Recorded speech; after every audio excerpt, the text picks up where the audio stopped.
माध्यम से पहुंचा हूं हवाई अड्डा पूर्वी चंपारण में पहुंचा हूं और ये है रुपेश पासवान उर्फ रुपेश कुमार अकेला जी से मैं मिलवा रहा हूं, जो महापौर के कैंडिडेट हैं और उन्होंने ये घोषणा कर रखी है, इसमें छुपाने की बात नहीं है।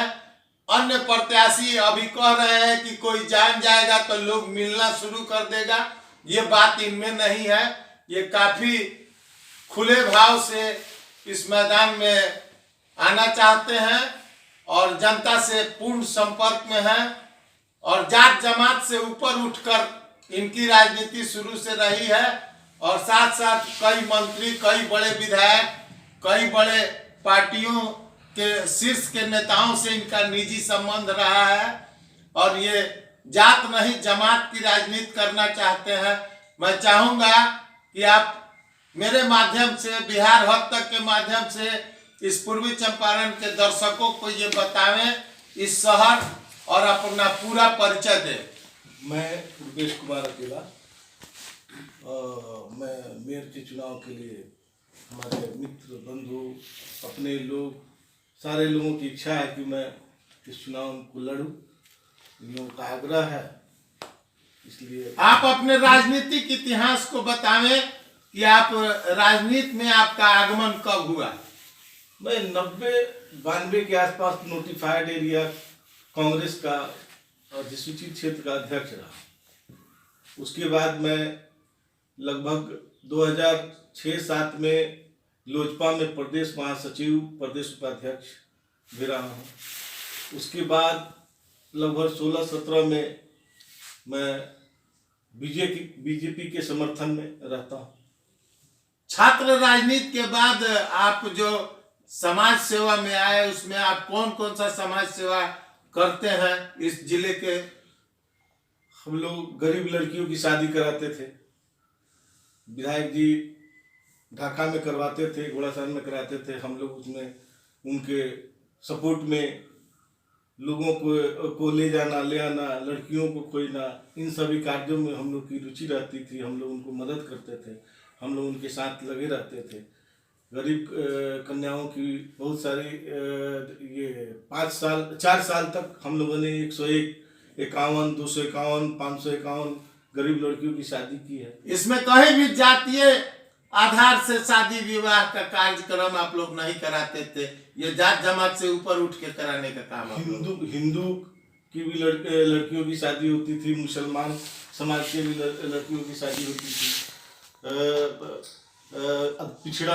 पिछड़े समाज के भी लड़कियों की शादी होती थी, अगड़े समाज की भी लड़कियों की शादी थी। उसमें कोई जात और आपको युवा होने के नाते मैं ये पूछना चाहूंगा कि बिहार की राजनीति जाति पर ज्यादा आश्रित है और ये नगर निगम का चुनाव है और आप इसमें प्रत्याशी हैं, और वर्तमान युवाओं की क्या सोच है आपके संदर्भ?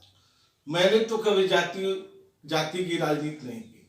मैं तो सब समाज के साथ रहा हूँ और सभी के साथ चलता हूँ, तो मुझे तो सभी समाज का समर्थन है, इसलिए मैं जाति और पार्टी पर नहीं, मैं सभी समाज को लेकर चलता हूँ और मेरे साथ सारे समाज के लोग हैं, हर समाज के लोगों का समर्थन है। आपका दाखिला जो हुआ है यह मिसाल होगा इस चंपारण में, जिस तरह की बात आपकी सोच है और आपसे विगत दिनों में बात हुई थी तो आपने जो बताया कि जाति नहीं जमात से, और जमात का सच्चा कार्य तभी होगा जब पूर्व के दिनों में आपने कोई काम इस तरह का किया हो, जैसे अभी शादी विवाह की बात कही आपने, तो आप लोगों के सानिध्य में ये होता था और इसमें आप लोग सफल रहे। तो इस बार मोतिहारी मेयर पद की दावेदारी है। मोतिहारी के विकास में कौन कौन सी अटकलें हैं? मोतिहारी में सबसे बड़ी समस्या है जल जमाव। जो बारिश के दिनों में आप हर मोहल्ले, हर वार्ड में चले जाइए, कहीं भी पानी की निकासी नहीं, कहीं भी समुचित लाइट की व्यवस्था नहीं। तो सबसे बड़ा पार्ट है रोड और नाला। किसी भी वार्ड में समुचित ढंग से न नाला बना हुआ है, ना ही रोड है, ना ही पानी का निकास है कहीं। ये तो सबसे बड़ी समस्या है,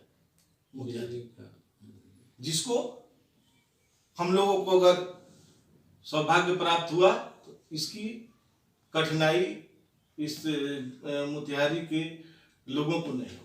ये पहला मुद्दा आपका है। जी, इसमें सारे जमात के लोग आते हैं और सब सर्जन सुखाए और सर्जन हिताय की बात आप करते हैं।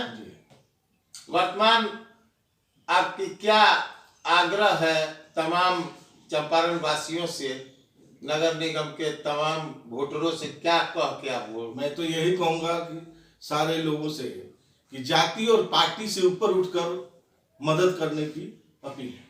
आप किस तरह सेवा देना चाहते हैं? बेटा बन के सेवा देना चाहते हैं, नेता बन के सेवा देना चाहते हैं, या पदाधिकारी बन के सेवा देना चाहते हैं? बेटा बनकर सेवा करना चाहते हैं। जनता की छड़ी और जनता की खड़ी बातों को सुनने का औकात आप रखते हैं? एकदम रखते हैं। अगर मुझे लोगों ने चुना है तो उनकी बातों को सुनना तो मेरा कर्तव्य है और मैं सुनूंगा और करूंगा। जो उनका भी कोई भी मामला है उसको तो देखना है। आज भी मैं किसी पद पे नहीं हूँ, लेकिन हमारे समर्थक, हमारे अपने लोग, हमारे वार्ड के लोग, किसी भी जगह के लोग आते हैं किसी मदद के लिए, किसी कार्य के लिए, तो अगर मेरे से होता है तो मैं खुद से करता हूँ या फिर किसी। तो निर्णय सरकार ने जो ये लिया है, क्या निर्णय के संदर्भ में आपका क्या कहना है कि डायरेक्ट इन लोगों का चुनाव हो ताकि आए दिन अविश्वास हो और विकास नहीं हो? विकास को अविश्वास में जो बदले जाते थे, इस पर आपका क्या कहना है?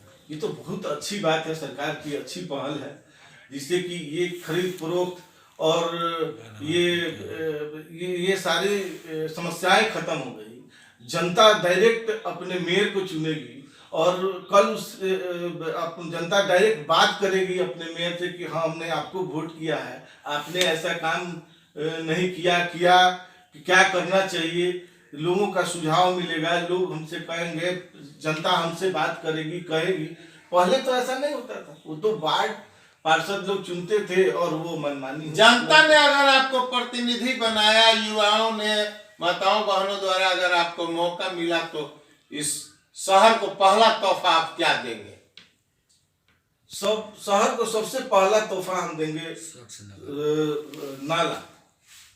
पानी की जो समस्या है, सबसे पहले समस्या है हर वार्ड में नाला, जो पानी का, सीवरेज का, ये समस्या सबसे पहले दुरुस्त करेगा। और लाइट के संदर्भ में क्या कहना है? जो आए दिन जातीय विषमता पर और जातीय जागृति पर जो बात होती है, उसमें भी तो आप थोड़े से अच्छे दिखाई दे रहे हैं वर्तमान जनमत में।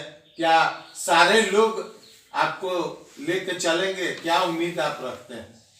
मुझे तो आशा है कि हमारे मोतिहारी शहर के लोग हमें जानते भी हैं, मानते भी हैं, मेरा जुड़ाव भी रहा है। विकास अब जात और जमात सबका करेंगे, सबका विकास करेंगे। धन्यवाद। मैं बिहार हद तक के माध्यम से युवा तुर्क नेता रुपेश कुमार जी से मिल रहा था और ये पहले प्रत्याशी हैं जिन्होंने कहा कि मैं सारी चीजों को अलग तख्त पर रखकर और जनता के बीच रूबरू होऊंगा और जनता की बात संपर्क सीधे हमसे होगी और मैं इस कार्य को करूँ।